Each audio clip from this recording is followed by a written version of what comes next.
Mi esposa pidió el divorcio y lo que hizo después me rompió. Cuando dijo, quiero el divorcio, pensé que el piso iba a temblar. Pero lo que vino después hizo que dudara de toda nuestra vida.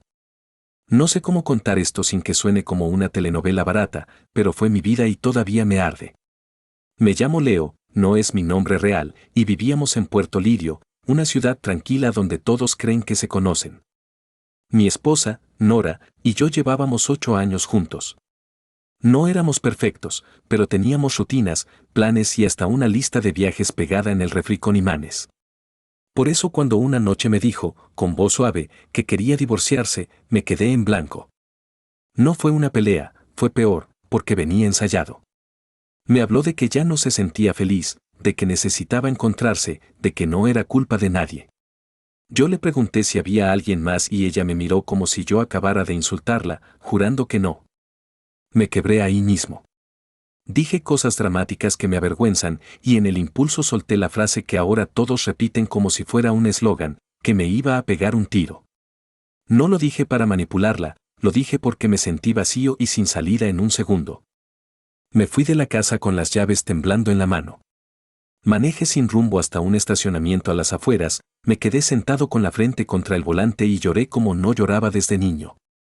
En algún punto, Nora llamó a la policía, yo no lo supe hasta que vi las luces reflejadas en los espejos. Los oficiales me encontraron vivo, aturdido y avergonzado. No me trataron como criminal, pero sí como alguien que podía hacer una tontería irreversible. Me llevaron a urgencias, me hicieron preguntas, me revisaron y me pasaron con un doctor de guardia que se presentó como el doctor Sosa. El doctor Sosa no fue frío, pero tampoco fue mi amigo. Me preguntó si tenía un plan, si había intentado hacerme daño, si tenía acceso a armas, si estaba intoxicado, si escuchaba voces, si quería lastimar a alguien.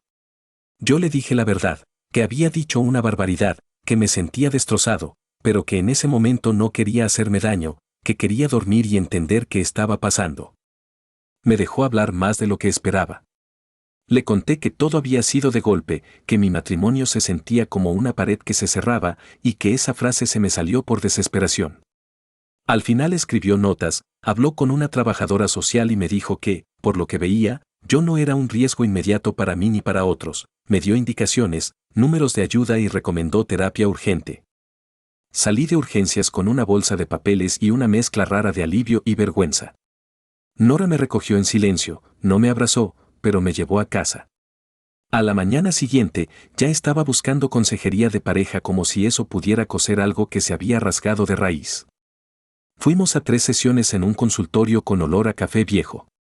Nora lloraba en momentos exactos, como siguiendo un guión, cuando hablaba de mi frase, cuando decía que temía por mi vida, cuando el terapeuta le preguntaba qué necesitaba a ella. Yo trataba de aferrarme a cualquier señal de que todavía había un nosotros. Pero algo no encajaba. Nora estaba pegada al celular, lo volteaba cuando yo entraba y se iba a caminar para contestar llamadas. Una vez vi un nombre guardado con un apodo tonto y ella dijo que era una compañera del trabajo. Yo quería creerle, porque admitir lo otro era aceptar que mi dolor tenía un responsable más concreto.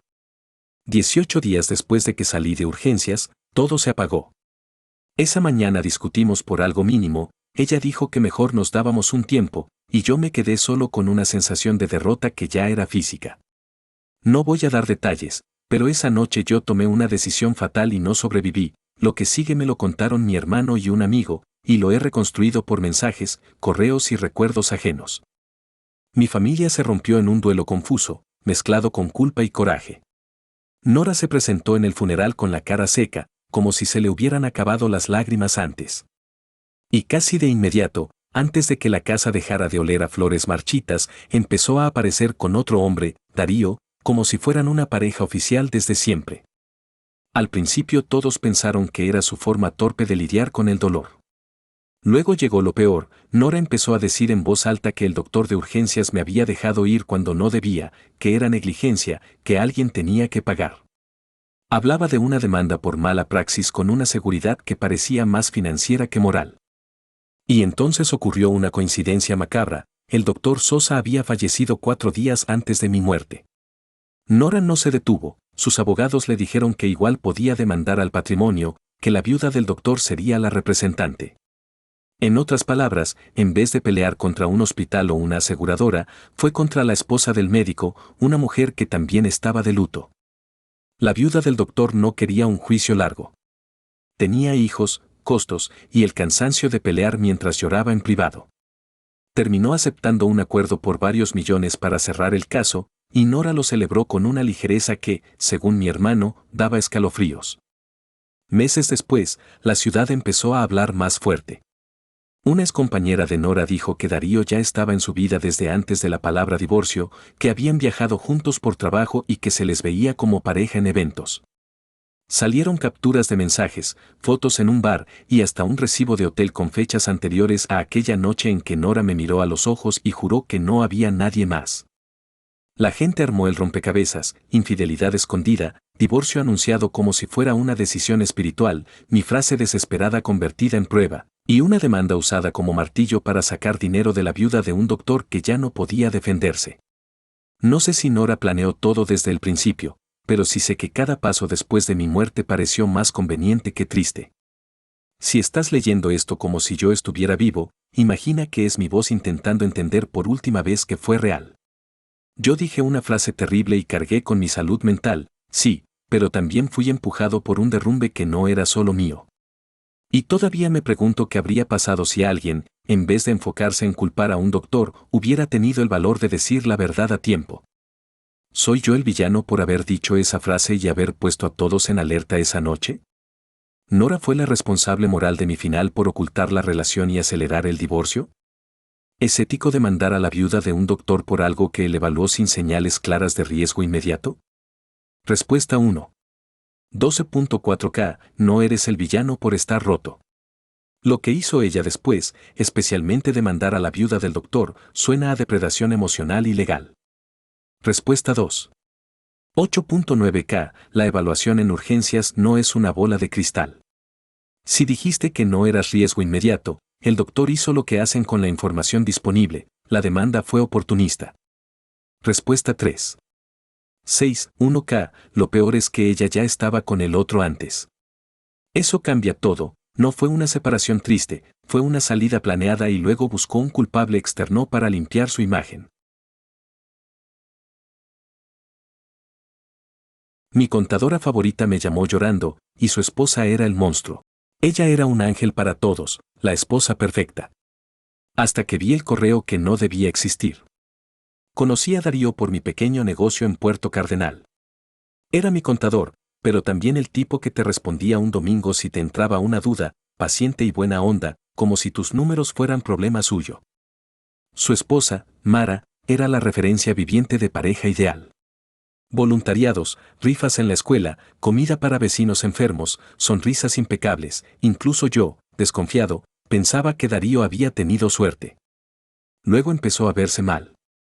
Un día llegó a mi oficina con la cara gris, cansado de un modo raro, como si se le hubiera ido el aire, y lo explicó con un estrés que no le creí del todo.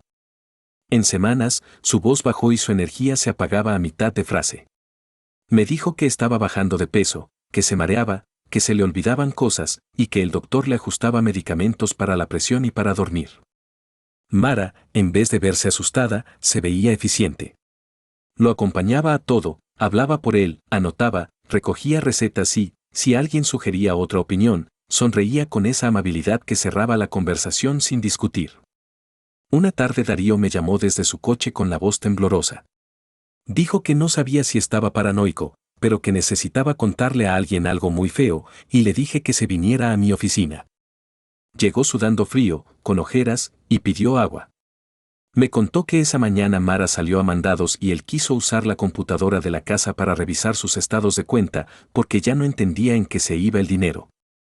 La máquina encendió y, sin pedir contraseña, apareció un correo abierto. El asunto tenía su nombre y decía algo como, lo estoy logrando, cada semana está más débil. Darío lo abrió como si no controlara las manos. Era una conversación con un hombre guardado como R. Mara hablaba de cambiar pastillas, de ajustar dosis poco a poco para que pareciera deterioro natural, y presumía que nadie sospechaba porque ella era la buena que lo cuidaba. Él le respondía con promesas baratas, que cuando todo terminara serían libres, que admiraba lo fría y discreta que era. No era una fantasía oscura, era un plan escrito con la ligereza de quien cree que nunca lo van a leer. Darío alcanzó a tomar fotos de la pantalla con el celular antes de que Mara regresara. Me enseñó frases que me revolvieron el estómago. Si se complica, digo que el doctor cambió la receta, su hijo no nota nada, si preguntan, yo soy la esposa agotada. Ahí se quebró, pero en silencio. Me dijo que su cabeza todavía intentaba defenderla, tal vez es un malentendido, tal vez es un juego, y luego se le llenaron los ojos de lágrimas porque sabía que no era nada de eso. Le dije que no volviera a su casa y que llamara a alguien de confianza, policía o abogado. Él insistía en que no quería hacer escándalo sin pruebas más sólidas, como si esas capturas no fueran suficiente para salir corriendo. Terminamos llamando a su hermana. Llegó rápido, vio las fotos y dijo, esto no se negocia. Esa noche Darío no durmió en su casa y al día siguiente fueron a otra clínica a revisar todo, incluidos los medicamentos. No me contó diagnósticos, pero sí que el doctor se puso serio al saber quién le administraba las pastillas. Le recomendaron no tomar nada fuera de su empaque original y mantener control directo de lo que entraba a su cuerpo. Con las capturas impresas, la hermana buscó abogado y hablaron con la familia de Mara. Yo pensé que la iban a encubrir por la reputación, pero la reacción fue otra, su mamá se quedó pálida, su papá se fue sin hablar y su hermano repetía que no podía ser. Cuando confrontaron a Mara, primero lloró, luego se enojó y al final intentó decir que Darío la estaba llevando al límite. Nadie le compró el discurso porque los correos no tenían doble sentido, era planificación y burla. El golpe más duro fue su hijo, Ivo, 17 años, siempre callado con audífonos. Esa vez habló claro, si de verdad hiciste eso, no eres mi mamá. Se encerró y no le abrió en toda la noche. Ese fin de semana la sacaron de la casa. Sin gritos ni show, solo maletas y un silencio que pesaba. Cambiaron cerraduras y Darío, normalmente educado, solo le dijo que no la quería cerca de sus cosas ni de su hijo. El mito del ángel se desmoronó rápido. Hubo quienes murmuraron seguro es un chisme, pero cuando su propia familia la rechazó y el hijo cortó contacto, la gente entendió que no era un pleito marital cualquiera. Del amante R supe poco, desapareció cuando estalló el escándalo. Un día escribía promesas y al siguiente ya no contestaba, como si Mara hubiera sido un proyecto que dejó de convenirle. Legalmente, por lo que entiendo, quedó gris porque Darío no murió y probar el intercambio exacto de medicamentos es difícil cuando ya se tiraron cajas y se cambiaron frascos.